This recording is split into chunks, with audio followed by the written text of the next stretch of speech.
Hello বন্ধুরা, তোমাদের সকলকে স্বাগত জানাই বিদিশাস কুটি লাইফে। আজকে তোমাদের জন্য একটা ঘরোয়া সবজি রেসিপি নিয়ে চলে এসেছি। ঘরোয়া হলে কিন্তু কোনো অংশে কমতি নেই, একদম স্বাদে অতুলনীয়, তার উপর ঝটপট হয়ে যায়। তার জন্য প্রথমেই কড়াই বসিয়ে দিয়ে তাতে দিয়ে দেবো সর্ষের তেল, তারপর দিয়ে দেবো ফোড়নের জন্য শুকনো লঙ্কা আর গোটা জিরে। ফোড়নটাকে ভালো করে ভেজে নিয়ে তাতে দিয়ে দেবো ডুমো করে কেটে রাখা আলু আর গাজর।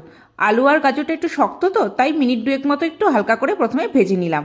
ভালো মতন ভাজা হয়ে গেল, তারপর দিয়ে দিলাম পেঁয়াজ কুচি, এরপর দিয়ে দিলাম কুচিয়ে রাখা একটু মিষ্টি কুমড়ো, তারপর প্রয়োজন মতো লবণ হলুদ দিয়ে দিলাম, আর দিয়ে দিলাম এক মুঠো মটরশুঁটি। বেশ কালারফুল হয়ে গেল। এবার ভালো করে জমিয়ে ভেজে নিতে হবে। বেশ সুন্দর করে দেখো ভাজা হয়ে গেছে, কি সুন্দর। এরপর দিয়ে দেবো সামান্য একটু চিনি, আর একটু দিয়ে দেবো ড্রাই রোস্ট করা জিরে গুঁড়ো। এরপর কয়েক সেকেন্ড হালকা একটু নাড়াচাড়া করে নেব, তারপর দিয়ে দেবো সামান্য একটু জল।